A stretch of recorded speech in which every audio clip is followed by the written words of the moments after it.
Hi, I'm Casey Waugh. Thanks for watching. Today we're doing part 2 of a series on sensory processing, and today we're talking about sensory processing disorder.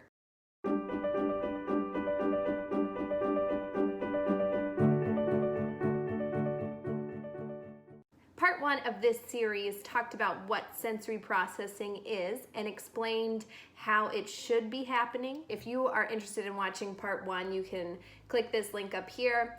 Today we're talking about sensory processing disorder. So what is it? Sensory processing disorder is a neurological disorder when the input that comes in through your senses does not get processed correctly in your brain. Whether it's not detected the right way, it's not organized, it's not modulated, or it's not integrated correctly. So the response that you get does not match the input that is coming in. Sensory processing disorder, or SPD, is used to describe someone whose daily life is disrupted by this incorrect processing in the brain.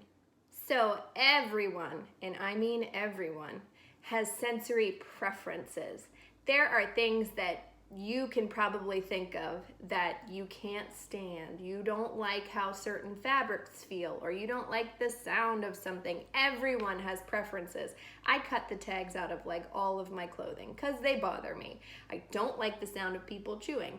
But in general, I am able to give a good response to daily life because I do not have sensory processing disorder. I have preferences, but they are not disrupting my daily life. So I'd love to hear if you have your own sensory preferences. Put them in the comments down below. Just like everyone has preferences, everyone also has things that they naturally do to get you into a good spot throughout your day. So before we talk about the different types of sensory processing disorder, I'm going to touch on something called arousal levels, or where you are throughout your day, whether it's low or high. I'm going to pretend like we have a graph here, and low arousal would be when you're down here, you're tired, you're bored, maybe you're sick. Your arousal level is low. Up here, your arousal level is high. This could be right in the middle of an exercise class, or when you're running around outside with your kids. High energy, high arousal. Throughout the day, if you have a typically functioning sensory system, you are able to tolerate those ups and downs. When you first wake up, maybe you take a shower right away, or you drink a cup of coffee because you know you're down here and you need to at least get to the middle range for that first meeting you have at 9 o'clock. We have things that we do, whether it's conscious or not, that gets us into a spot where we are available for what we need to do. Whether it's a test, or getting ready for sleep, or exercising, you can go up and down throughout the day and it isn't a big issue. I have 3 cups to help me explain sensory processing disorder. So this middle cup here, this medium-sized cup, represents someone who has a typically functioning sensory system. And the water is going to represent the sensory input that you naturally go throughout a typical day. So let's go through a typical functioning sensory system day. Wake up, take a shower, get dressed, eat breakfast, get on the school bus, go to school, learn, eat lunch, do some more school, get back on the school bus, come home, do homework, eat dinner, play, go to bed. The sensory input that this person experienced throughout the day, it filled their cup. They were able to go through those natural ups and downs with no issue.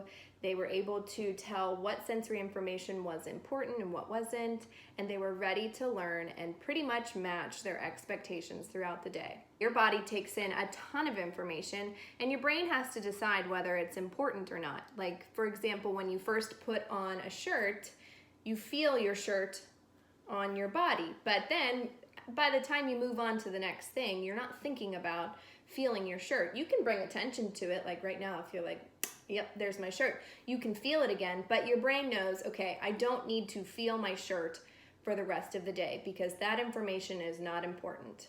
So this person's brain knows what's important, what is not, manages ups and downs, and generally matches the expectations of the day just fine.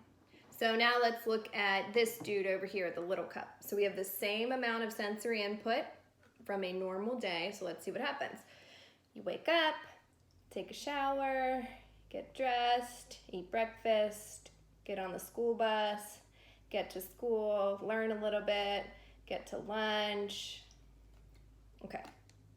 We've still got half of the day left, but we are full.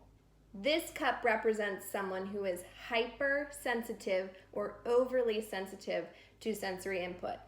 The same amount of input throughout the day is going to be too much for this sensory system to handle. So what happens if we keep adding more input, more learning, get back on the school bus, get home? We spill. A spill in a child who is hypersensitive could be a meltdown, a tantrum, could be just shutting down and not responsive. There are a lot of ways that a spill can manifest, but what we're getting is, I can't take any more input. My body is going to break down, basically. So that can look different, but this body cannot take any more input, and we've still got stuff to do. So this child is not functioning well because they cannot match the expectation from their situation because they can't take any more sensory input without a meltdown, tantrum, breakdown. So I don't want to give specific examples of what this child looks like because kids respond differently and kids who are hypersensitive don't all look the same. But this child might look like someone who needs to control everything, is very particular about what they eat or what they wear because they are trying to keep their cup a little bit lower because they know they can't take in as much, so they try to control everything that they can, whether it's actually appropriate or helps them function or not. Usually it doesn't because kids aren't great at being super aware of how their bodies feel and how to respond to that. I mean, no child is great at that, let alone someone who's dealing with sensory processing disorder. Sometimes that intense control of their environment can work for a short period of time, but mostly it doesn't. The world is unpredictable. Other kids are unpredictable. There's so much stuff that you cannot control that these kids have a really hard time managing their levels, ups and downs throughout the day because they don't want to overflow, but they don't know how to not let that happen when their sensory system just cannot handle the normal day. Sometimes their way of controlling it is something that is like, that chicken nugget that I ate yesterday, I didn't feel good, so that chicken nugget must be to blame, so I will never eat that brand of chicken nugget again. Doesn't make sense, but in their little brains, they didn't feel good, so I ate a chicken nugget. Maybe that's the reason. So these control responses and what they do to try to fix their environment, it is not functional long term, and these kids have a lot of hard time at school. So I will say, you notice that this kid did make it through the school day, but then as soon as we got home, meltdown. These kids can often hold it together throughout the day, and then as soon as they get home, everything is the end of the world. But I want to bring attention to this because I want you to know, moms and dads, if this is your child, they know that you are going to love them no matter what, and that they are safe having that meltdown at home, whereas at school, they don't know how their friend is going to react or their teacher is going to react. But mom and dad, you are going to love them no matter what. So yeah, sometimes they do save those meltdowns and those hard times for you because you're their safe place. Okay, so what about this guy over here, the big cup? We've got the same input. Let's go through the day with this kid over here. The whole deal, waking up, getting dressed, going to school. Oh man, I'm splashing. So let's see what happens. Go through the same day, same amount of sensory input, but we've got this giant gap up here. His cup is not full. His or her. Their cup is not full. This cup represents someone who is hyposensitive or under responsive to sensory input. These kids can look two different ways, even though both of these kids I'm going to explain are both hyposensitive. They can look very different. So this child may be hyposensitive, and in order to try to fill up their cup and get them to a spot where they're ready to learn, they may be actively seeking out intense or more input. So they might be very active, running around, doing a lot of hard jumping, climbing, looking for more input to wake up their body and get them ready for their day. So they might look like they are overactive, or they are hyperactive, may get a misdiagnosis as ADHD, when in reality they are hyposensitive and just need more input to get themselves ready to learn.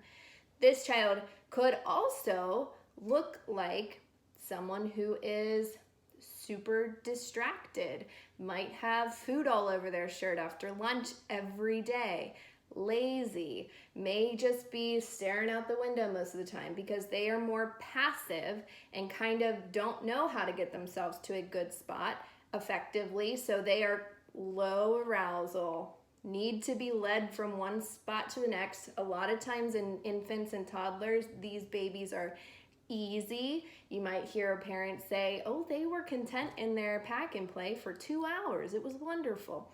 They're not in a responsive state because they're just stuck in that low arousal and they can't bring themselves up. So they've got all this space.